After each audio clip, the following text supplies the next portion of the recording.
వైద్య రంగంలో విశేష అనుభవం, అన్నింటికి మించి నిస్వార్థ సేవ. అందుకే పేదలంతా ఆయన్ని డాక్టర్ సాబ్ అని పిలుచుకుంటారు. ఇక రాజకీయ రంగం విషయానికి వస్తే ఆయన మాజీ ఎంపీగా పనిచేసిన కాలం అంతా కూడా నియోజకవర్గ అభివృద్ధికే తన సమయం మొత్తం కేటాయింపు.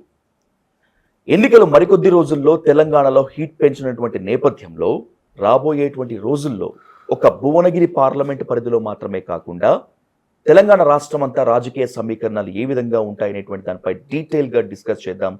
భువనగిరి మాజీ ఎంపీ, బీజేపీ నేత డాక్టర్ బూరా నర్సయ్య గౌడ్ గారితో ఈరోజు హాట్ సీట్ విత్ విజయ్ సాధు. డాక్టర్ గారు నమస్తే, welcome to dial news. Sir నమస్తే విజయ్ గారు. సార్, మీ గురించి చాలా విన్నాను సార్. మీ దగ్గర మీ కెరియర్ నుంచే స్టార్ట్ చేద్దాం. డాక్టర్గా నిరుపేద హృదయాల్లో చెక్కు చెదరని స్థానం ఇది. డాక్టర్ సాబ్ అని మీ చాలా ప్రేమగా పిలుచుకుంటారు. అంత నిస్వార్థ సేవ చేయడానికి is there any motivation or inspiration?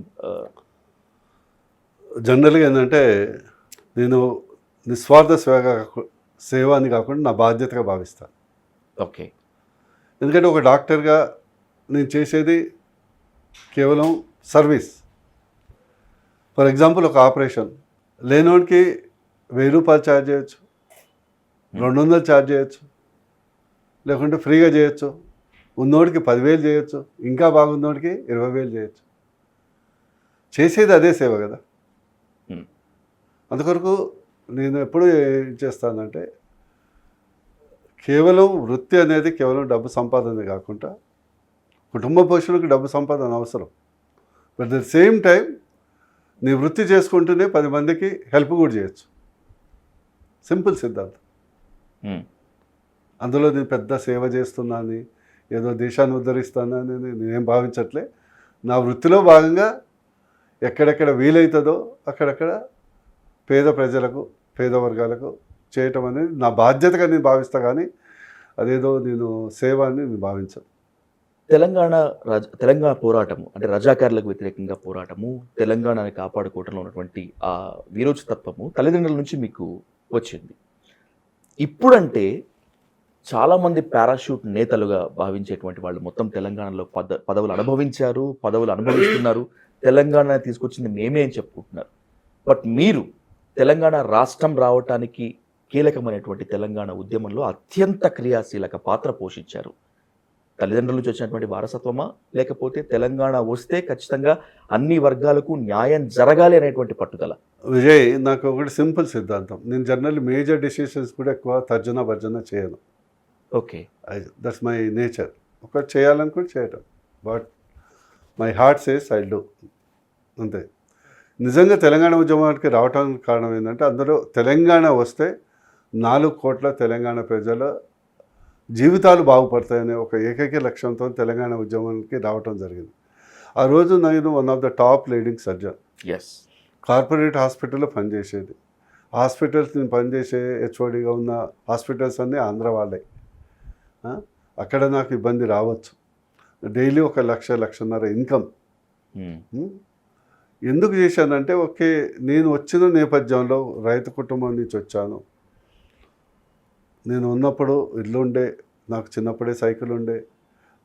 Compare చేస్తే ఇప్పుడు చాలా బాగున్నాను. నా లైఫ్ స్టైల్ ఏం మారదు.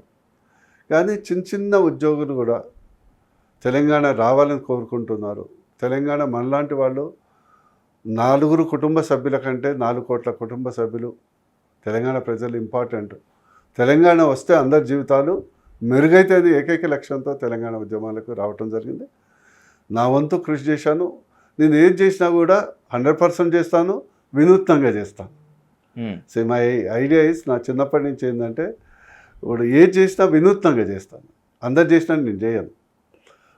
రైలు రోకో అన్నారు, అందరు రైలు రోకో చేశాను. నేను పట్టాల మీద పాలిక్లినిక్ అని చేశాను. అంటే ఒక క్లినిక్ పట్టాల మీద, పోలీసు వాళ్ళు కూడా వచ్చి ఏం చేయలేరు, అంతే కదా. మేము హైదరాబాద్ బంద్ చేసినా కూడా వినూత్నంగా చేయటం జరిగింది. మైలియన్ మార్చ్ కూడా వైట్ కోట్స్ వేసుకొని అంబులెన్స్లో పేషెంట్ రూపంలో మిలియన్ మార్చ్ కంచెలు దాటుకొని రావటం జరిగింది. సో అసెంబ్లీ ముట్టడైనా కూడా ఒక గెరిల్లా పద్ధతిలో ఒక నైట్ మొత్తం అక్కడ ఒక బిల్డింగ్లో దాచుకొని చేయటం జరిగింది. ఏం చేసినా కూడా ఒక వినూత్నంగా 100% మనస్ఫూర్తిగా చేయటం అనేది నాకు చిన్నప్పటి నుంచే అలవాటు. అందుకొరకు తెలంగాణ ఉద్యమంలో వినూత్నంగా అంటే నా యొక్క వీడియోస్ కానీ, నా యొక్క పోస్టర్స్ కానీ, నా యొక్క వివిధ మెటీరియల్స్ కానీ, ఆర్టికల్స్ కానీ నేను రాస్తుంటాను చాలా వరకు ఆర్టికల్స్. నేను ఆర్టికల్స్ కూడా ఏంటంటే నా హార్ట్తో రాస్తాను. సో దాన్ని బట్టి ఏంటంటే కొన్నిసార్లు నాకు రాజకీయాలు ఉంది కాబట్టి ఇబ్బంది ఉంటుంది. కొన్ని పార్టీలకు ఉండి అందులో వ్యతిరేకంగా రాయాల్సి వస్తుంది. కానీ నేను వీలైనంత వరకు బ్యాలెన్స్ చేసుకుంటూ రాస్తూనే ఉంటాను. 4.5 కోట్ల మంది ఆకాంక్ష, సబ్బండ వర్ణాల కళ, సకల జనులు సమ్మెలు చేశారు, అన్ని వర్గాలకు జేఏసీగా పెట్టుకొని మొత్తానికి తెలంగాణ సాధించారు. ఇప్పుడు అంతటి త్యాగాల మీద ఏర్పాటైన తెలంగాణలో ఉండి మాట్లాడుతున్న బోర్డు నరసయ్య గారు, ఆ తెలంగాణ కళ ఫలించిందా? అంటే రాష్ట్రంగా కాకుండా ప్రజాస్వామిక తెలంగాణ ఉందా ఇప్పుడు? ఏదైతే అప్రజాస్వామిక తెలంగాణ ఉండే, నిరంకుశ తెలంగాణ ఉండే, దాని కొరకే కదా నేను టీఆర్ఎస్ నుంచి బయటకు వచ్చింది. సో ఒకటి డెవలప్మెంట్ వేరు, ఆత్మగౌరవం వేరు. సో దురదృష్టవశాత్తు ఏదైతే ఉద్యమ నాయకుడైన కేసీఆర్ గారు పూర్తిగా తెలంగాణ వచ్చిన తర్వాత ఇది నాది, ఇది నా సొంత ఆస్తి అనే భావనలోకి వెళ్ళిపోయారు. మా ఇంగ్లీషులో ఒక జబ్బు పేరు ఉంది, అంటే ఇంగ్లీష్లో కాదు మెడికల్ భాషలో డెల్యూజన్స్ ఆఫ్ గ్రాండ్యూర్ అంటారు. Okay sir. Dog syndrome. దాంట్లో ఏంటంటే నేనే సర్వం, అహం బ్రహ్మస్వి, తెలంగాణ నాది, నేను ఇస్తే తీసుకోవాలి, ఎవడు అడగొద్దు. ఇక ఒక దశలో నేను దైవాంశ సంబుతుంది అనే దశలో పోయినప్పుడు మేము దాన్ని ప్రతిఘటించక తప్పలేదు, బయటికి రావటం జరిగింది. డెవలప్మెంట్ కంటే ఏదైతే ప్రజాస్వామ్యాన్ని అణిచివేయటంతో గత ప్రభుత్వం పోయింది, కొత్త ప్రభుత్వం వచ్చింది, 3 నెలలు అయింది. కానీ ఒకటి మాత్రం చెప్పగలను, వారు ఇచ్చిన హామీలు, మనకున్న బడ్జెట్ ఆకాశానికి నేలకు సంబంధించినటువంటి అంశం, ఎలాంటి పొంతం లేదు. ఈ ప్రభుత్వం ఖచ్చితంగా హామీల్లో వైఫల్యం చెందుతుంది. కాంగ్రెస్ గురించి మాట్లాడుతున్నారా మీరు? కాంగ్రెస్ టీఆర్ఎస్ నుంచి ముందు టీఆర్ఎస్ నుంచి మీ పొలిటికల్ ప్రస్థానం కనుక తీసుకుంటే, తెలంగాణ ఉద్యమంలో ఇందాక చెప్పుకున్నట్లుగా అత్యంత క్రియాశీలక పాత్ర పోషించినటువంటి మీరు, అప్పుడు బీజేపీ ఉంది కానీ అప్పుడు మీరు బీజేపీలో జాయిన్ అవ్వలేదు, ఎందుకని టీఆర్ఎస్ వైపు వెళ్లాల్సి వచ్చింది? అంటే నేను ఉద్యమ నేపథ్యంలో అప్పుడు ఉద్యమ కేంద్ర బిందువు కేసీఆర్, దట్స్ ఎ ఫ్యాక్ట్. ఆయనతో కలిసి జేఏసీలో పనిచేశాము. వారు డాక్టర్ గారు ఇక మనం పార్టీలోకి రండి, ఎందుకంటే తెలంగాణ ఇచ్చేటట్టు లేదు కాంగ్రెస్, మనం రాజకీయ పోరాటం చేస్తామని చెప్పడం జరిగింది. సో మాకు లక్ష్యం తెలంగాణ కదా. ఓకే. నేను కూడా అప్పుడు చెప్పాను, సార్ ఈ కాంగ్రెస్ పార్టీ 2కే వింటుంది, ఓట్లు నోట్లు, సీట్లు. మన దగ్గర నోట్లు లేవు, మన ఓట్లు సీట్లు తోని మనం కాంగ్రెస్ దెబ్బ కొట్టవచ్చు అని నేను సలహా ఇవ్వటం జరిగింది. ఎందుకు నోట్లు లేవు? తెలంగాణ ఉద్యమాన్ని బూచిగా చూపించి ఆంధ్ర కాంట్రాక్టర్ల దగ్గర, ఎంతోమంది తెలంగాణ వాళ్ళ దగ్గర టీఆర్ఎస్ దోచుకుంది అని ప్రత్యర్థి పార్టీల మొత్తం అంతా కూడా ఆరోపిస్తూ ఉంటారు కదా. సరే, ఇప్పుడు నేను బయటకు వచ్చినంత మాత్రాన ఇవన్నీ ఇంపార్టెంట్ కాదు. దోచుకోవటమా దాచుకోవటమా సరే జరిగి ఉండొచ్చు. For me Telangana is important. అది దోచుకొని మనవాడే కదా, అది సెకండరీ థింగ్. మోర్ ఇంపార్టెంట్ ఏంటంటే తెలంగాణ తెచ్చాం. తెలంగాణ తెచ్చిన తర్వాత జరిగినటువంటి పరిణామాలు ఆత్మగౌరవం మీదే కదా మనం కొట్లాడింది. ఆత్మగౌరవం మీదే కేసీఆర్ గారు దెబ్బ కొట్టారు. అందుకొరకు దాన్ని పార్టీ వీడకి తప్పలేదు. అండ్ టీఆర్ఎస్లో చేరడానికి కారణం ఏంటంటే అప్పుడు మేము దాంట్లో పనిచేసాం కదా, భాగంగా పనిచేసాం కాబట్టి వారు ఆహ్వానించారు, రావటం జరిగింది. యాదృచ్ఛికంగా సీట్ ఇవ్వటము, గెలవటం జరిగింది. ఇక తర్వాత పరిణామాలు మీ అందరికీ తెలుసు. కేసీఆర్తో విభేదించి బయటకు వచ్చిన వాళ్ళందరూ కూడా కేసీఆర్ బుద్ధి వక్రబుద్ధి, కేసీఆర్ ఎవరిని లెక్క చేయడు అనేటువంటి బ్రాండింగ్స్ ఇస్తూ ఉంటారు. చిన్నప్పటి నుంచి కూడా చూసాము, చాలా కాలం నుంచి చూసామని చెప్పినటువంటి వాళ్ళు కూడా చాలా మంది ఉన్నారు. అంటే బయటికి వచ్చిన తర్వాత మాత్రమే కేసీఆర్లో లోపాలు కనిపిస్తాయా? ఉన్నప్పుడు ఎప్పుడు చెప్పేటువంటి ప్రయత్నం ఆయనకి చేయరా అసలు? నేను ఎప్పుడు చప్పట్ల బ్యాచ్ కాదు, నాకంటే వ్యక్తిత్వం ఉంది. నేను కేసీఆర్ గారితో అనేక సార్లు చెప్పేది, సార్ మీరు సీఎం పదవి కంటే కేసీఆర్ పదవి ఎక్కువ. ఓకే. అంటే కేసీఆర్ యాజ్ అ ఉద్యమ నాయకుడు దట్ కలకాలం ఉండేది. సీఎం మీరున్నారు, రేపు ఎవడో వస్తాడు. ఆయన అనుకోలేదు ఆయన జీవితకాలం సీఎంఏ ఉంటాడని ఆయన అనుకున్నాడు, కానీ ఆయన గుర్తించలేదు. నేను చెప్పాను కదా మొదటే, అహం బ్రహ్మస్వి, నేనే సర్వస్వం అనే ఒక మెడికల్ జబ్బులకు ఆయన వెళ్ళిపోయారు. ఆ జబ్బును తగ్గించడానికి బయటికి రావాల్సి వచ్చింది కదా. మీరు ఒక సామాన్యమైన నేను ఎప్పుడు కేసీఆర్ని నాకు చేయలేదు అని చెప్పలే. ఓకే. నేను ఎప్పుడు నిందించలే. నేను ఒక మంచి లెటర్ రాశాను, లక్షల మంది ఆ లెటర్ చూసి కన్నీళ్ళు పెట్టుకున్నారు. ఆ లెటర్లో కూడా ఆయన నిందించలే. ఆయన ప్రవర్తన తప్పు పట్టిన, ఆయన సబ్బండ వర్గాలకు చేస్తున్నటువంటి అన్యాయాన్ని తప్పు పట్టిన, ఈ తెలంగాణ వాదులకు తెలంగాణ ఉద్యమకారులకు చేస్తున్నటువంటి అన్యాయాన్ని తప్పుపట్టిన, తెలంగాణకు చెందిన పారిశ్రామికవేత్తలకు కాంట్రాక్టర్లకు చేస్తున్నటువంటి అన్యాయాన్ని తప్పుపెట్టిన, కానీ బూర నర్సయ్య గౌడ్కు అన్యాయం చేసిండని ఎప్పుడు నేను ఆరోపించాలి. సై is a politician, head of the party, ఆయన ఇష్టం. దానికి ఏంది ఇప్పుడు సీటీ ఇయ్యపో అయిపోయి అన్యాయం ఏముంది, అది కాదు కదా. అవును డాక్టర్ సాబ్, you are ex MP and that to from the TRS. మీరు టీఆర్ఎస్లో ఉన్నప్పుడు, ఎంపీగా టీఆర్ఎస్ నుంచి భువనగిరికి ప్రాతినిధ్యం వహిస్తున్నప్పుడు, ఇదిగో ఇక్కడ తప్పు జరుగుతోంది, ఇక్కడ తప్పు చేస్తున్నారు, ఇలా ఉంటే పార్టీ మనుగడ కష్టం, ఈ రోజు అనుభవిస్తున్నటువంటి ఘోర వైఫల్యం అనుభవించక తప్పదు అని కేసీఆర్కి ఎప్పుడు చెప్పలేదా? చెప్పలేదు. పార్టీలో ఉన్నప్పుడు కేసీఆర్కి ఇట్లా డైరెక్ట్ చెప్పలేము కదా, ఇండైరెక్ట్. నాలాంటి వాడు ఖచ్చితంగా ఇండైరెక్ట్ చెప్పేది, ఒక నర్మగర్భంగా చెప్పేది. సార్ ఇట్లా కాదు, బాగుండదు, పాత మిత్రులను పిలుచుకోవాలి, 2 నెలలకు 3 నెలలకు లంచ్ ఇద్దాము, వాళ్ళ యోగక్షేమాలు తెలుసుకుందాము, మీ నుంచి ఏమీ వాళ్ళు కాంట్రాక్ట్లు కానీ బిజినెస్ కానీ ఆశించరు. ఓకే. మేము ఉద్యమ కాలంలో మనం 3 నెలలకు ఒకసారి లోటస్ పాండ్లో కలుసుకునేది, అట్లా పెడదాము. లాన్లో ఉన్నది, పెద్ద లాన్ ఉంది ప్రగతి భవన్లో, వాళ్ళు సంతోషిస్తారు. వాళ్ళు కోరుకునేది ఆత్మగౌరవం. మీతో గంటల కొద్దీ, రోజుల కొద్దీ, నెలల కొద్దీ కలుసుకున్న వాళ్ళు మీరు 5-10 సంవత్సరాలైనా 5 సంవత్సరాలైనా అపాయింట్మెంట్ ఇవ్వట్లేదు. ఏదో తెలవని వాళ్ళు, మిమ్మల్ని విరోధించిన వాళ్ళు, నేను తిట్టిన వాళ్ళు నీ యొక్క డైనింగ్ టేబుల్ మీద ఈరోజు ఉన్నారు అని చెప్పినాం. ఇంత అంతర్గతంగా చెప్తాం కదా, అంతే. పార్టీలో ఉన్నప్పుడు మీరు ఇట్లా కూర్చొని చెప్పలేదు కదా. ఎగ్జాక్ట్లీ. అది చెప్పడానికే కదా బయటకు వచ్చింది. కేసీఆర్ని విభేదించిన వాళ్ళందరితోనే మాట్లాడుతున్నప్పుడు, కేసీఆర్కి సన్నిహితంగా వెళ్ళినటువంటి మాట్లాడినప్పుడు డాక్టర్ సాబ్, చాలా మంది అనేది ఏంటంటే ఆయన వింటాడు, కానీ ఆయన చుట్టూ ఒక దుర్మార్గమైన కోటరీ ఉంది, సంతోష్ లాంటి కోటరీ. దానివల్లే అనుభవం ఉన్నటువంటి వాళ్ళు టీఆర్ఎస్లో క్రియాశీలక నేతల మొత్తం అంతా కూడా దూరం అయిపోయారు అనేటువంటి ఒక వాదన ఉంది. మీరు బట్టగాల్చి మీద వేయరు, ఎవరి మీద అనవసరంగా ఆరోపణ చేయరు. ఆ ఉద్దేశంతోనే, ఆ నమ్మకంతో అడుగుతున్నాను, కేసీఆర్ చెడిపోయారా? కేసీఆర్ చుట్టూ ఉన్నటువంటి సంతోష్ లాంటి కోటరీ చెడగొట్టిందా?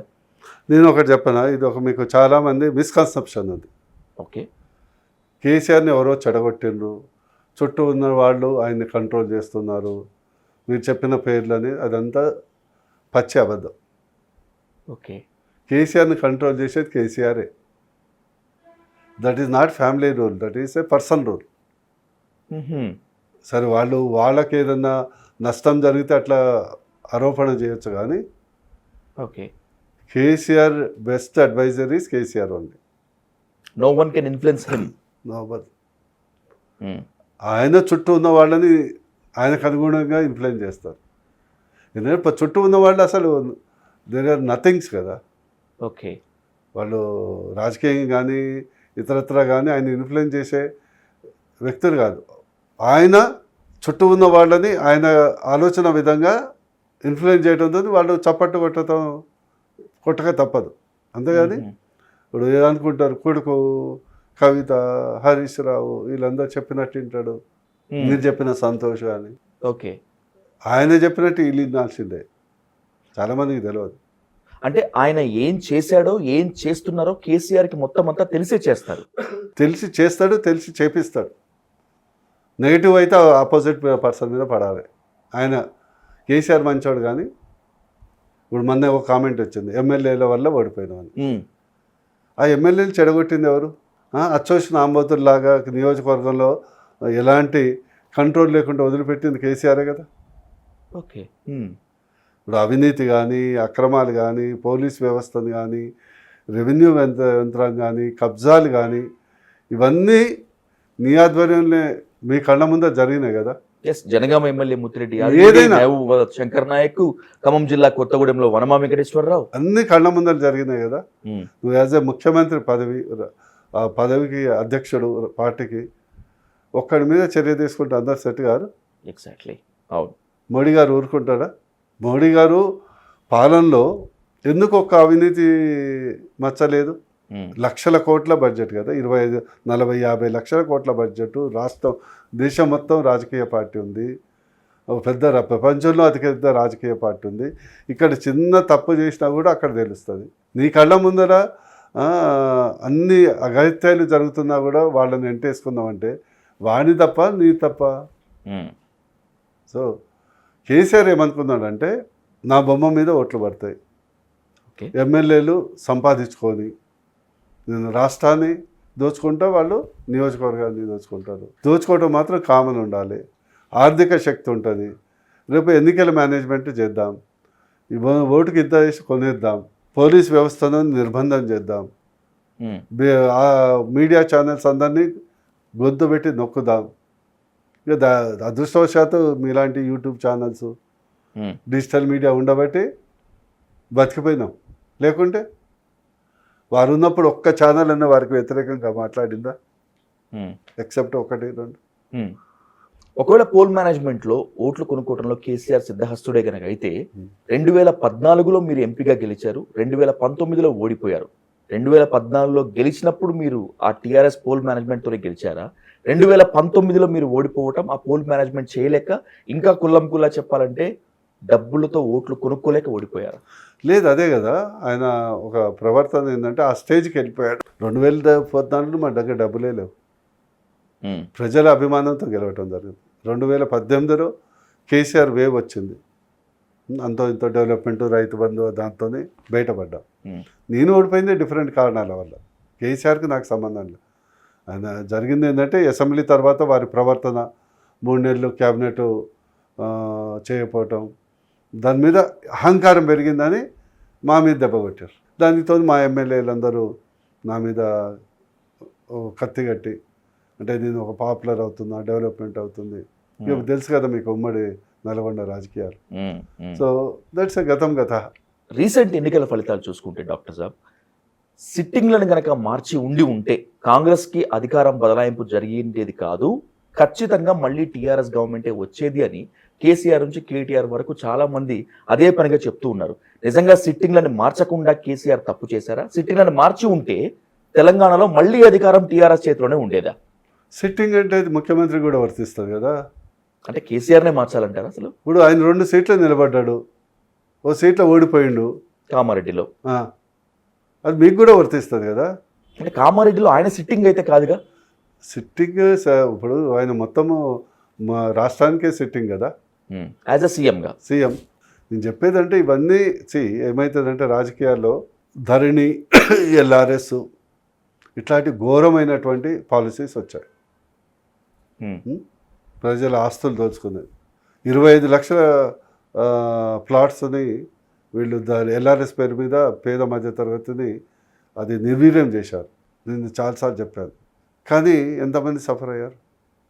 ఏమంటారు? సోమేష్ కుమార్ని మీద వేస్తారు.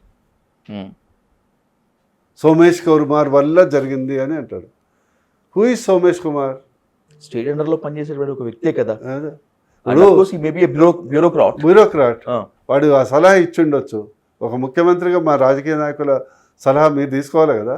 ఖచ్చితంగా వినాలి కదా. క్షేత్రస్థాయిలో ఉంటాం, బాధలు తెలుస్తాయి. వినలేదు. ఎందుకంటే స్కేప్ గోట్ అంటారు పాలిటిక్స్లో. స్కేప్ గోట్ అంటే నేను చేసిన ప్రక్రియని సఫలమైతే దానివల్ల మంచి రిజల్ట్ వస్తే నేను క్రెడిట్ తీసుకుంటా, దాని రిజల్ట్ బ్యాడ్ వస్తే మధ్యలో ఉన్నోడి మీద వేస్తా. అది standard political scapegoat system అనమాట. నేను అనుకోవటం ఈ సిట్టింగులు బిట్టింగులు ఇవన్నీ కాదు. సిట్టింగులు అంటే కేసీఆర్ గారు వర్తిస్తుంది. నేను ఒకటి అడుగుతున్నా, ఒక ముఖ్యమంత్రి స్థాయి వ్యక్తి 2 స్థానాలు చేయాల్సిన అవసరం ఏంటి? ఒకవేళ చేసినాం అనుకో, ఓడిపోయినామంటే తప్పు ఎవరిది? మీరు ఇప్పటికైనా విశ్లేషించుకోవట్లేదు. ఎస్, మా తప్పు జరిగింది, మేము ప్రజలతో కలవలేదు, రాజకీయ నాయకులతోనే కలవలేదు, ప్రతిపక్షాలతోనే అవకాశం ఇవ్వలేదు, ఇది మా ప్రవర్తనలో తప్పు, మేము ఇప్పటి నుంచి మార్చుకుంటాం అనే వాక్యం వచ్చిందా? రాలే కదా. సో బేసికలీ వాళ్ళు మారవాలని కూడా అనుకోవట్లేదు, మారుదామని కూడా అనుకోవట్లేదు. అసలు ఓడిపోతారని ప్రగతి భవన్ని విడిపోయి వెళ్లాల్సి వస్తుందని చెప్పి కేసీఆర్ ఊహించుంటారా? లేదు, లేదు. వారు ఏంటంటే, ఇక నేను అన్ని టీవీ ఛానల్ చెప్తుంటాను, 2 పుస్తకాలు బాగా ప్రభావితం చేశారు. నాకు చాలా సన్నిహితం ఉండే, అంటే ఆయన ఐడియాలజికల్లీ నేను, ఎందుకంటే భయం లేకుండా వారితో మాట్లాడేది కాబట్టి. ఏమని ట్రీట్ ఇయ్యాడు అంతే కదా, నాకేముంది పోతా. నేను ఎప్పుడు పనిని కల్పించుకునే వ్యక్తిని, ఎవరో పని కల్పిస్తే చేసే వ్యక్తిని కాదు. నేను పదవి లేకుంటే ఇంకా చాలా డేంజరస్. పదవి కంటే పదవి లేకుంటే చాలా డేంజరస్. సింహం బోన్లోనే ఉండాలంటారు. సింహం బోన్లోనే ఉండాలంటారు సార్. మీరు ఎట్లనని అనుకోండి, నేను ఎందుకంటే నేను ఫ్రీ బర్డ్ అయిపోతా. నా ఆలోచనలు ఇంకా చాలా ఎగ్జిస్టింగ్ పొలిటికల్ సిస్టమ్కు చాలా డేంజరస్ ఉంటాయి.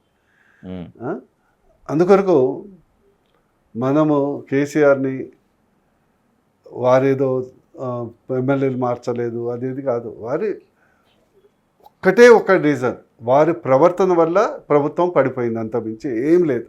అహంకారం, మితిమీరిన ఆత్మవిశ్వాసమా? ఇక ఏదైనా ప్రవర్తన అనే వాడాను, అందులో అహంకారం ఉంటుంది. అంటే ప్రవర్తన 2 రకాలు కదా, సత్ప్రవర్తన ఉంటుంది, దుష్ప్రవర్తన. సత్ప్రవర్తన ఎవరైనా పోతారా? దుష్ప్రవర్తన కదా. ఏ పుస్తకాలు కేసీఆర్ని బాగా ఇన్ఫ్లుయెన్స్ చేసినటువంటి పుస్తకాలు? 2 పుస్తకాలు అంటే హిట్లర్ జీవిత చరిత్ర, మెయిన్ క్యాప్. 2 Lee Kuan Yew, Singapore PM. Okay. Hitler ఏంటంటే ఎగ్జాక్ట్లీ మీరు చదవండి, లేకుంటే డాక్యుమెంటరీ ఉంటుంది అది హిట్లర్, వీడియోలు యూట్యూబ్లో చూడండి. Okay. Same to same. Hitler ఏంది, ఒక ఫెయిల్డ్ ఆర్టిస్ట్. సెకండ్, అక్కడ వాళ్ళు జ్యూస్ ఆయనకు టార్గెట్, ఇక్కడ ఆంధ్రలో ఆయనకు టార్గెట్. అక్కడేమో జర్మనీ ఆత్మగౌరవం, ఇక్కడ తెలంగాణ ఆత్మగౌరవం. మంచి ఒరేటర్. ఓకే. ప్లస్ ఆయన కూడా హిట్లర్ పెద్ద పెద్ద మీటింగ్లు పెట్టారు, చిన్న పెట్టబోయారు, పెద్ద మీటింగ్లు. స్పీచ్లో కూడా ఏంటంటే స్టార్టింగ్ స్లో, మధ్యలో పిచ్చు, లాస్ట్కు high emotion. Same to same. Hitler కూడా ఎర్రవెల్లి ఫామ్ హౌస్ లాగా బెర్నాఫ్ అనికే ఒకటి ఫామ్ హౌస్ ఉండే, 2 నెలలు 3 నెలలు ఎవరు కలవకుంటే అక్కడే ఉండేది. సేమ్ టు సేమ్ ఫాలో అయ్యారు చాలామంది. తెలియదు కేసీఆర్ హిట్లర్కి కలర్ జిరాక్స్ అనుకోవచ్చా? డెఫినెట్లీ. ఆయన ఒక దురదృష్టవశాత్తు ఏంటంటే తెలంగాణ భారతదేశంలో అంతర్భాగం, not a independent country. Okay. లేకుంటే డిక్టేటర్గా ఎప్పుడో మారిపోయేవారు. ఇవాళ మనం ఇతర కూర్చొని మాట్లాడిపోయే అవకాశం లేకుంటుంది. ఇంకోటి ఏంటంటే Lee Kuan Yew, Singapore prime minister, జీవితకాలం ప్రైమ్ మినిస్టర్ ఉన్నారు, తర్వాత కొడుకు ఇప్పుడు ప్రైమ్ మినిస్టర్. ఆయన మోడల్. కానీ వాళ్ళు ఈయన అర్థం చేసుకోలేదు ఏంటంటే అదేమో ఇండిపెండెంట్ కంట్రీ, హిట్లర్కి ఏమైందో మీకు తెలుసు. ఇక్కడ వీడు కరప్ట్ కాదు, లీన్ క్యూ కరప్ట్ కాదు. అందుకొరకే ప్రజలు ఇప్పుడు నవీన్ పట్నాయక్ ఉండు, ఇప్పుడు 4వ సారో 5వ సారో అనుకుంటా సీఎం. ఆయన భాష కూడా రాదు, ఒరియా భాషలో కూడా రాదు, ఇంగ్లీష్లో మాట్లాడతారు. సింప్లిసిటీ. అందులో ప్రభుత్వాన్ని కూలగొట్టడము, మన అనునాయుల్ని, మన సన్నిహితులని బలవంతంగా చేర్చుకోవటం అనే బీజేపీకి చాలా అలవాటు అంటారు. ఘటనలు కూడా నిరూపిస్తాయి. ఏ రాజకీయ పార్టీ అయినా సామధాన భేద దండోపాయాలు ఉపయోగిస్తారు. ఎప్పుడో మన పెద్దలే చెప్పారు కదా, పొలిటికల్ పార్టీ గ్రోత్కి ఇవన్నీ యూజ్ ఉంటాయి, అవసరం కదా.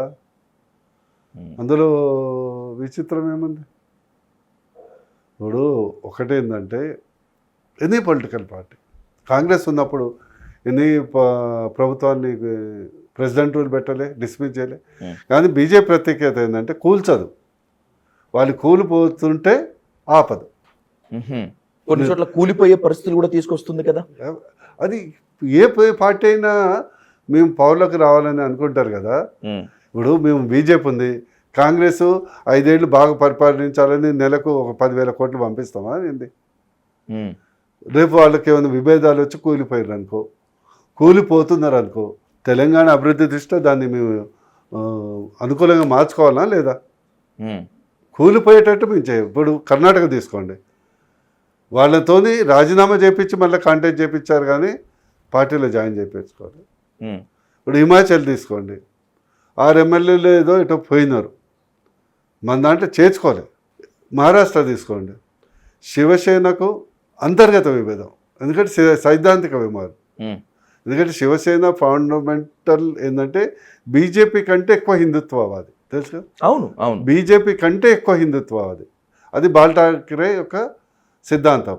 నేను చస్తా పార్టీని మూసుకుంటా కానీ కాంగ్రెస్తో గెలవను. ఉమ్, మరి అదే ఉద్ధవ్ ఠాక్రే కాంగ్రెస్తో కలిశారు, దాంతో మెజారిటీ ఆఫ్ ద సేనా ఎమ్మెల్యేస్ విభేదించారు.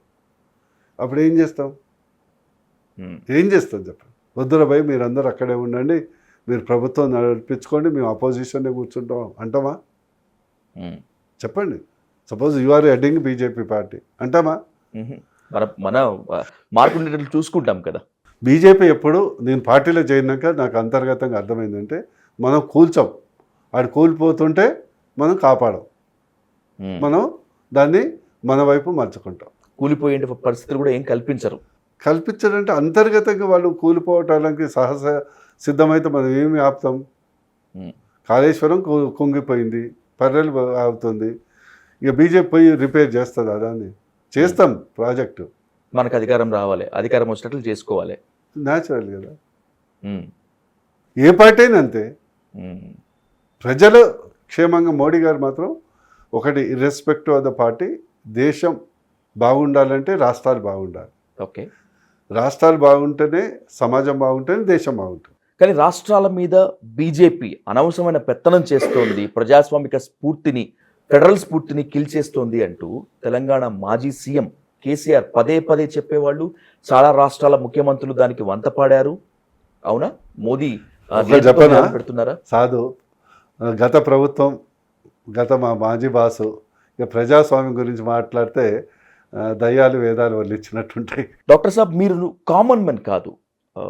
ఇందాక చెప్పుకున్నట్లుగానే నిరుపేదల్లో చాలా మంచి పేరు ఉంది మీకు. మీ దగ్గరికి వస్తే పేషెంట్ చాలా ఆరోగ్యంగా వెళ్తారనేటువంటి పేరు ఉంది. ఎంపీగా పనిచేసినటువంటి టైంలో కూడా you done a lot. Bibi Nagar AIIMS నుంచి కావచ్చు, ఇంకా చెప్పుకుంటూ పోతే చాలా ఉంది. I can figure it out many. మీకు చెప్పాలంటే క్లుప్తంగా మీకు అంటే 9, నేను ఎప్పుడు చెప్తుంటా, ఒకటమ్ము మేజర్ వర్క్స్, ఒకటమ్ము 9,000 కోట్లు నవరత్నాలు. మీకు నేను ఎంపీగా ఉండటం వల్ల గర్వంగా నేను చెప్తాను ఏం చేశాను. భువనగిరి ఎంపీగా ఎయిమ్స్ తెచ్చాను, 1,400 కోట్లు. అవును. ఫస్ట్ తెలంగాణలో ఫస్ట్ కేంద్రీయ విద్యాలయం తెచ్చాను. పాస్పోర్ట్ కేంద్రం భువనగిరిలో ఎస్టాబ్లిష్ చేశాను. ఈరోజు భువనగిరి వాళ్ళు ఎవరు హైదరాబాద్ రానక్కర్లేదు. MMTS 60 డేస్లో శాంక్షన్ చేయించాను. 524 కిలోమీటర్ల జాతీయ రహదారులు. అసలు MMTS మీరు చేసినటువంటి ఇది కానీ ఎయిమ్స్ కానీ ఒక కేస్ స్టడీ అని చెప్తారు ఈ రోజు వరకు కూడా. 524 కిలోమీటర్ల జాతీయ రహదారులు తెచ్చాను. స్ఫూర్తి కేంద్ర పథకం కింద Motkur handloom cluster, Pembarthi brass work and కొండమల్లిపల్లిలో toddy research centre, Pochampally Bhavan, చర్యాలలో ఇది పెయింటింగ్ ఫేమస్, దానికి భవన్ చేపించాను. ప్లస్ తెలంగాణ రాష్ట్రం ఏర్పడిన తర్వాత మొదటి ఇండస్ట్రియల్ పార్క్ నా నియోజకవర్గం దండుమల్కాపూర్లో ఎస్టాబ్లిష్ చేయడానికి చాలా కృషి చేశాను. కొంగరకల్యాణలో ఈరోజు ఫాక్స్కాన్ వచ్చిందంటే ఆ 300 ఎకరాల గవర్నమెంట్ ల్యాండ్ని వేరే కబ్జాదారుల నుంచి విడిపించడంలో ప్రధాన పాత్రని వహించాను. నర్సన్న బీమా కుటుంబానికి ధీమా అనేది వినూత్నంగా ఇంట్రడ్యూస్ చేసి 60 రూపాయలకు 5 లక్షల ప్రమాద బీమా, అదే స్ఫూర్తిగా ముఖ్యమంత్రి గారు రైతు బీమా తీసుకురావడం జరిగింది. ఇవి తెచ్చాను. ఇది నవరత్నాలు. 23 సంవత్సరాల పెండింగ్ ఉన్నటువంటి జాతీయ బీసీ కమిషన్కు రాజ్యాంగ హోదాలో కల్పించడంలో ప్రధాన పాత్ర పోషించాను. 56 డిబేట్లో పాల్గొన్నాను. 11 ప్రైవేట్ మెంబర్ బిల్స్ పెట్టాను. తెలంగాణలో మా భువనగిరి పార్లమెంట్లో ఉన్నటువంటి 80% గ్రామంలో బోర నర్సయ్య గౌడ్ ఒక లైట్స్, LED లైట్స్ లేదా CC రోడ్ లేదా కమ్యూనిటీ హాల్, వాటర్ ప్లాంట్ 80% గ్రామాల్లో ఉన్నది. బూర్నర్సే గౌడు ఆస్తులు అమ్ముకొని రాజకీయాలు చేసింది, కానీ ఒక్క రూపాయి ఇంతవరకు నేను రాజకీయాలు వచ్చిన తర్వాత సంపాదించింది లేదు. I agree with you. ఇవన్నీ ఈరోజు భువనగిరి నేను చేయటం వల్ల భువనగిరి పార్లమెంట్ పరిధిలో 1,00,00,000 కోట్ల సంపద పెరిగింది. ఇవన్నీ గర్వంగా చెప్పుకోగలను. నో డౌట్, మీరు చెప్పింది ముమ్మాటికి అండ్ వాస్తవం. నేను ఆస్తులు పోయినా కూడా నాకు ఎలాంటి ఇబ్బంది లేదు. I'm a doctor. ఎనీడే నేను హాస్పిటల్ పోతే నా ఫుడ్, బెడ్, నో ప్రాబ్లం. నేను కర్మయోగిలాగా పనిచేస్తాను.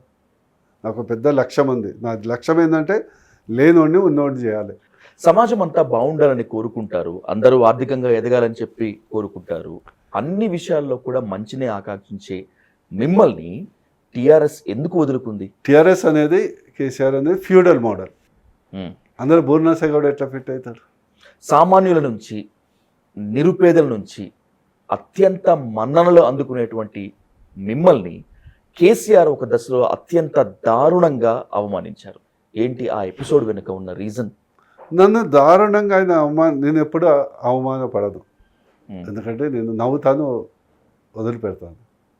ఆయన ఎప్పుడైతే వర్గాన్ని అవమానపరుస్తారో, ఎప్పుడైతే కింది వర్గాల్ని అన్యాయం చేస్తారో ఖచ్చితంగా నేను ప్రతిఘటిస్తాను. ఇండివిజువల్గా నేను రాజకీయాలు ఉన్నప్పుడు నేను ఇండివిజువల్గా తీసుకోవద్దండి. I believe. ఓకే, వ్యక్తిగతంగా నన్ను ఏమైనా చేశారు 2-3 సార్లు, చాలాసార్లు చేశారు. ఎయిమ్స్ తెచ్చేటప్పుడు డాక్టర్ ఏం పని లేదు, ఊరికి ఎయిమ్స్ అంటాడు, ఎవడిస్తాడు ఎయిమ్స్ అని, ఇట్లా చాలా సందర్భాల్లో వ్యక్తిగతంగా నన్ను హ్యూమిలియేట్ చేసిన సందర్భాలు కూడా ఉన్నాయి. ఎయిమ్స్ వస్తే నిరుపేదలు బాగుపడతారు. అసలు మీ పేరు ఆయన పేరు చిరస్థాయిగా వారికి సొంత పేరు తప్పితే ఎవరి పేరు రావటం ఆయనకి ఇష్టం ఉండదు.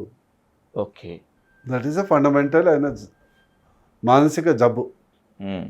కేటీఆర్ కూడా ఆయన కంటే పెద్దగా కావటం కూడా ఆయనకి ఇష్టం ఉండదు. For your kind information. కొడుకు ఎదగడం కూడా తండ్రికి ఇష్టం ఉండదు ఆయన కంటే. సో హరీష్ రావు అంత చాకరీ చేస్తాడు కదా, ఆయన కూడా ఆయన కంటే మంచి పేరు తెచ్చుకోవటం ఇష్టం ఉండదు. అందుకొరకే కదా ఇరిగేషన్ ప్రాజెక్ట్ నుంచి పీకేసింది. కానీ కాళేశ్వరం ప్రాజెక్టులో విపరీతమైనటువంటి అవినీతి వల్లే హరీష్ రావుని పక్కకి తప్పించారని చెప్పి అడపాదడపా మీ మీకు చెప్పానుగా స్కేప్ గోట్. నేను చెప్తున్నా కదా, శివుడు ఆజ్ఞ లేనిదే చీవైనా కొట్టదు అన్నట్టు. కేసీఆర్ ప్రమేయం లేనిది ఏం జరగదు. ఇక మీరు జరుగుతుందంటే మీ యొక్క భ్రమ, అంతే. ఓకే, ఎయిమ్స్ తెచ్చినప్పుడు మిమ్మల్ని దారుణంగా అవమానించారు, హ్యూమిలేట్ చేశారు. మళ్ళీ ఇంకొన్ని సందర్భాల్లో ఎక్కడెక్కడ అవమానించారు? నేను ఎప్పుడైనా కొత్త పథకాలు చెప్పింది అనుకో, నేను యూస్ టు డిస్కస్ ఇది for the welfare of the down people. నేనే కుల వృత్తులని మనం ఆధునీకరించడానికి చెప్పడానికి హ్యూమిలేట్ చేశారు. నేను గొర్రెలు ఇచ్చేది కదా సార్, అది గొర్రెలు అందరికీ ఇచ్చాడు ఏంది?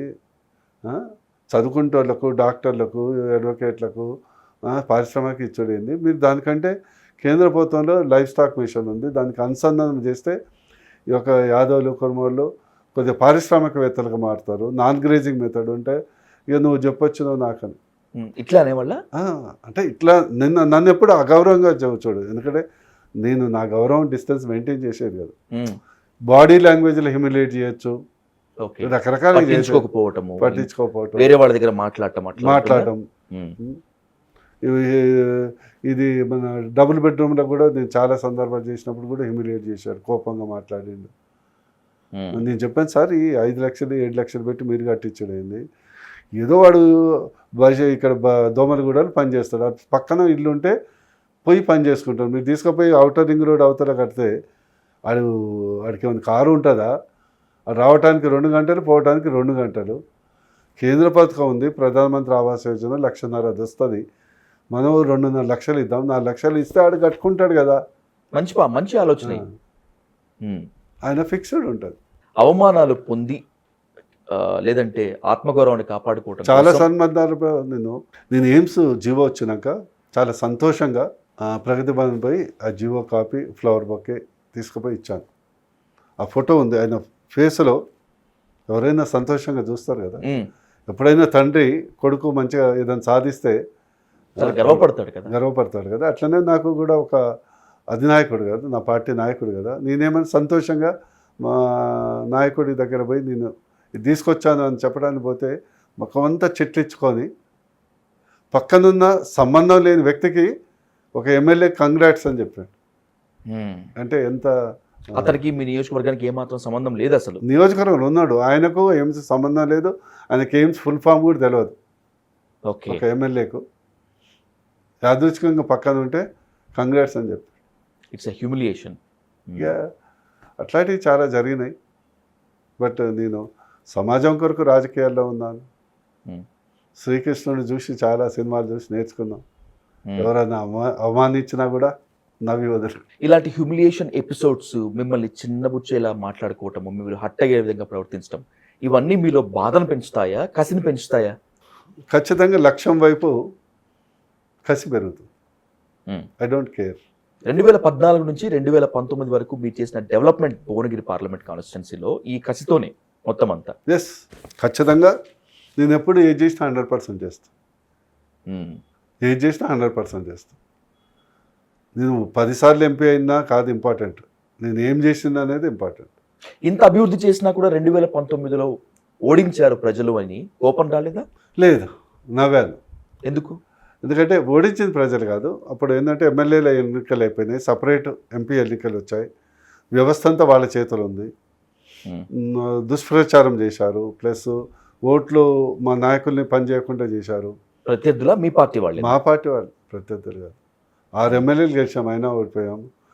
ఇవన్నిటికి దీంతో ఏంటంటే బుల్డోజర్ గుర్తు ఇండిపెండెంట్కి వచ్చింది, అది ఒక 30,000 అతను పోయినాయి ఇవన్నీ. బట్ నేను ఏమనుకున్నా అంటే maybe God has given direction, freed నన్ను ఈ బంధాల నుంచి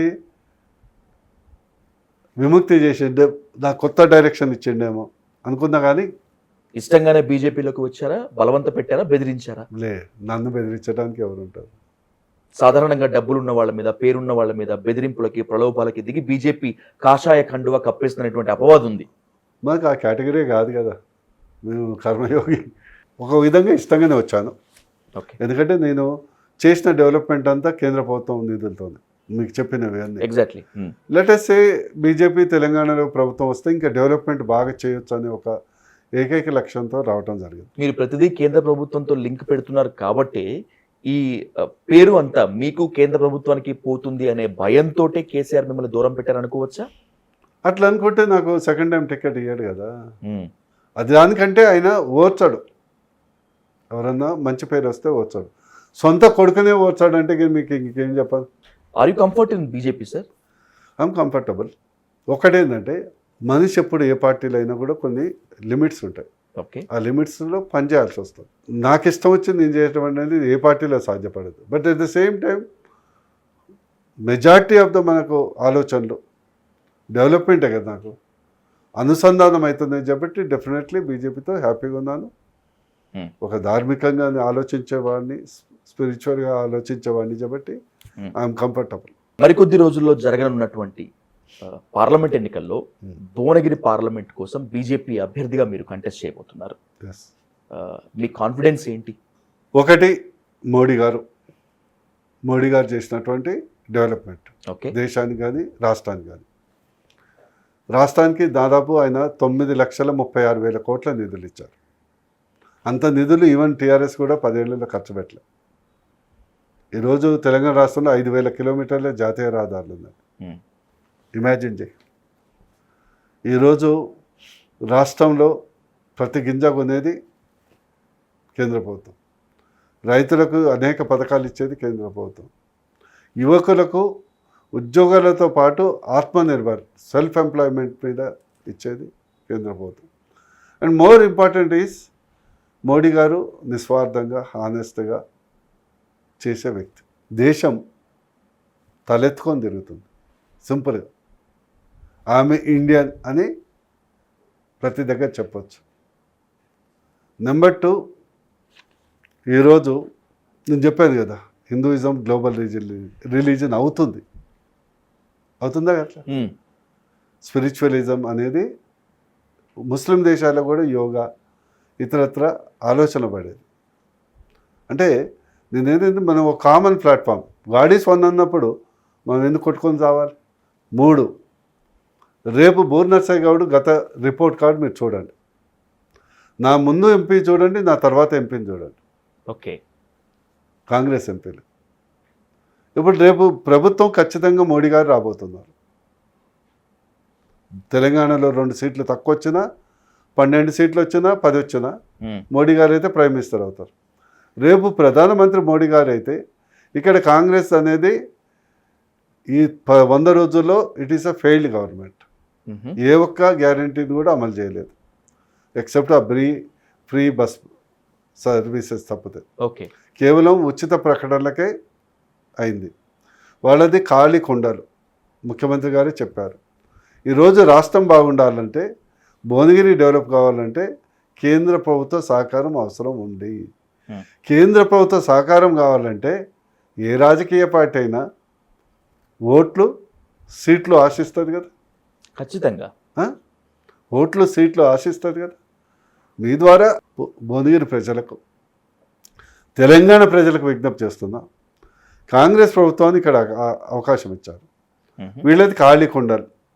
రేపు R కావాలన్నా, లేకుంటే R కావాలన్నా, నూతన విమానాశ్రయాలు రావాలన్నా, IAM కావాలన్నా, NID కావాలన్నా, న్యూ ఇన్స్టిట్యూషన్స్ కావాలన్నా, హై స్పీడ్ ట్రైన్స్ కావాలన్నా, ఎయిర్పోర్ట్స్ లాంటి రైల్వే స్టేషన్స్ రావాలన్నా, వందే భారత్ లాంటి ట్రైన్స్ రావాలన్నా, న్యూ ఇండస్ట్రియల్ కారిడార్స్ రావాలన్నా కేంద్ర సహకారం ఖచ్చితంగా అవసరం. కేంద్ర సహకారం కావాలంటే ఏ రాజకీయ పార్టీ అయినా మేము పోయి, సార్ మా ప్రాంతానికి ఇది కావాలంటే కిత్నే ఓట్ ఆయా, కిత్నా సీట్ ఆయా అని ఆలోచిస్తారా లేదా?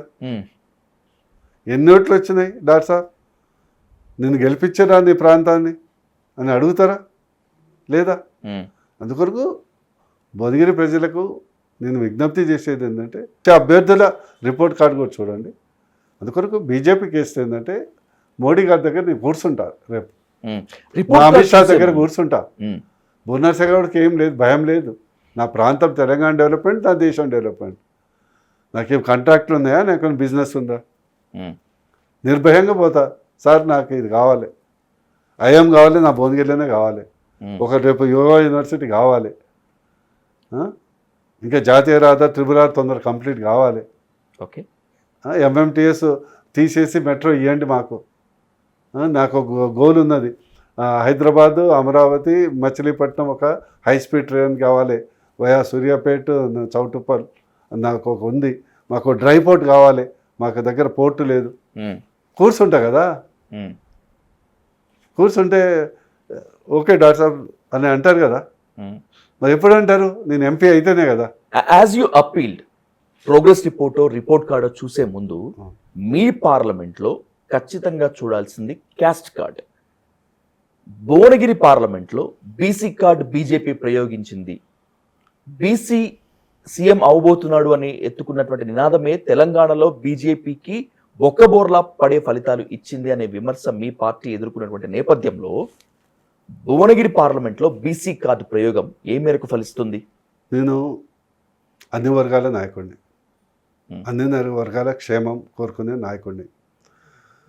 నేను యాదృచ్ఛికంగా బీసీ కమ్యూనిటీలో పుట్టి ఉండొచ్చు, బట్ నేను అందరూ పేద మధ్యతరగతి వరకు పైకి రావాలని కోరుకునే వ్యక్తిని, నెంబర్ 1. సెకండ్ ఏంటంటే, మీరు జర్నలిస్టులు చాలామంది బీసీలనే బీసీలు నాయకుడు చేయకండి, ఓసీలు ఉంటే ఓన్లీ ఓసీ నాయకుడు అని చేయరు కదా. సో ఆ దృక్పథం వదిలిపెట్టండి. ఓకే. ఇప్పుడు మోడీ గారు బీసీ ప్రధానమంత్రి, కేవలం బీసీలకు చేస్తుండా? ఒక బీసీ అయినప్పటికీ దేశం ఒక బీసీ ప్రధానమంత్రిలో జరిగినటువంటి అభివృద్ధి ఎవరు చేయలే కదా. మరి బీసీ అయినప్పటికీ అగ్రకుల పేదలకు కూడా రిజర్వేషన్ కల్పించిన గంతా మోడీ గారిదే కదా. అంతకుముందు ఓసీపీఎంలు ఎవరు చేయలే కదా. అందుకొరకు ఇక్కడ వ్యక్తిని చూడండి, వ్యక్తిత్వాన్ని చూడండి. అండ్ బీసీలకు ఖచ్చితంగా హక్కు ఉందండి. 55% జనాభా ఉన్న వాళ్ళకు సమన్వయం కావాల్సింది ఇచ్చేది బీజేపీ.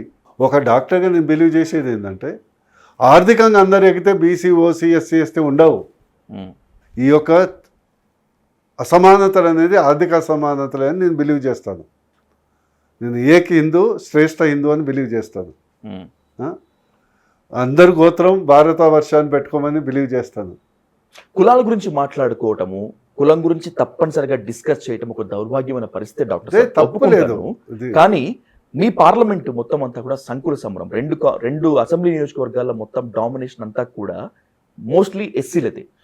దళితులు అంతా బీజేపీకి దూరం అయ్యారు అనేటువంటి విమర్శ ఉన్నటువంటి ఈ తరుణంలో రేపు రాబోయే పార్లమెంట్ ఎన్నికల్లో బీజేపీ భువనగిరి పార్లమెంట్ అభ్యర్థిగా ఆ రెండు కాన్స్టిట్యున్సీలో ఉండేటువంటి దళితుల్ని ఏ విధంగా దగ్గర చేసుకుంటారు? అదే కదా, దళితులు ఓన్లీ 2 కాన్స్టిట్యున్సీలో ఉండరు, అన్ని కాన్స్టిట్యున్సీలో ఉంటారు. ఉన్నారు, కానీ ఆ రెండు కాన్స్టిట్యున్సీలో లేదు. ఎక్కువ ప్రాబల్యం ఉంది. అక్కడ కూడా ఎక్కువ ఉండేది బీసీలే. అక్కడ ఉన్న జనాభాలో కొద్దిగా ఎక్కువ ఉంటారు కాబట్టి వాళ్ళు రిజర్వేషన్ కల్పించాలి, రాజ్యాంగబద్ధంగానే ఇస్తారు. అంతకని ఎక్కడైనా కూడా 50-55%, 60% బీసీలు ఉంటారు, 15-20% ఎస్సీలు ఉంటారు. అంటే ఏ కాన్స్టిట్యున్సీ. సెకండ్, మీరు దళితుల గురించి వచ్చారు కాబట్టి గతంలో BJP party Bania Brahmin party అని ఉండేది. కానీ ఈరోజు బీజేపీని మోస్తున్నది మొత్తం దళిత బీసీలే. ఓకే. ప్రధానమంత్రి బీసీ, ఒక రాష్ట్రపతి ఆదివాసీ, 27% మంత్రులు బీసీలు, 16% మంత్రులు ఎస్సీలు, దాదాపు 7-8% మంత్రులు ఎస్టీలు, అనేక కీలక పదవులు ఉన్నారు. సెకండ్ ఏంటంటే బీజేపీకి దళితులు ఈరోజు, గతంలో మేము తప్పుగా ఆలోచించాం. కాంగ్రెస్ దళితులను ఎప్పుడు ఓటు బ్యాంక్గా వాడుకుంది కానీ వాళ్ళని ఎప్పుడు ఆర్థికంగా ఎదగనీయలేదు. ఓకే. ఈరోజు అంబేద్కర్కు భారతరత్న ఇచ్చింది బీజేపీ. అంబేద్కర్కు పార్లమెంట్లో కాంగ్రెస్ ఓడిస్తే ఆ రోజు రాజ్యసభ రావటానికి సహకరించింది బీజేపీ. అంటే బీజేపీ లేదు అప్పుడు జనసంఘ్. కానీ అంబేద్కర్ రాసినటువంటి రాజ్యాంగాన్ని మళ్ళీ తిరగరాస్తారేమో, ధ్వంసం చేస్తారేమో అనేటువంటి భయం ప్రజల్లో కలుగుతోంది కూడా బీజేపీ వల్లే. ఈరోజు ఏదైనా కూడా ఇండియన్ అంటే భారతదేశ ప్రజల్లో డిఎన్ఏలో సెక్యులరిజం ఉంటుంది, భారతీయత ఉంటుంది. దాన్ని ఎవరు చేంజ్ చేయలేరు. అలాంటి అపోహలు ఉండవు. ఈరోజు దళితులు అత్యంత సన్నిహితంగా బీజేపీలో ఉన్నారు. అలాంటి అపోహ ఇప్పుడు లేదు. బీసీలు అయితే ఎట్లాగూ ఉన్నారు, ఓసీలు ఉన్నారు. ఖచ్చితంగా బీజేపీ తెలంగాణలో 10+ గెలుస్తుంది. రైట్. రాబోయేటువంటి రోజులు చాలా క్రూషియల్ డాక్టర్ సాబ్. ఎన్నికలప్పుడు మళ్ళీ కూర్చుందాం, మళ్ళీ మాట్లాడదాం, ఎన్నికలు అయ్యాక కూడా మళ్ళీ మాట్లాడదాం. మీ ఆరోగ్యం సహకరించడం లేదు, ముఖ్యంగా మీ టైం చాలా లేదు సారగం, కొద్దిగా allergic cough. Exactly. Thank you బూర్నాథ్ శేఖర్ గారు. ఎలక్షన్ తర్వాత మళ్ళీ మాట్లాడుకుందాం. Thanks for your interview. Thank you Vijay. Thank you.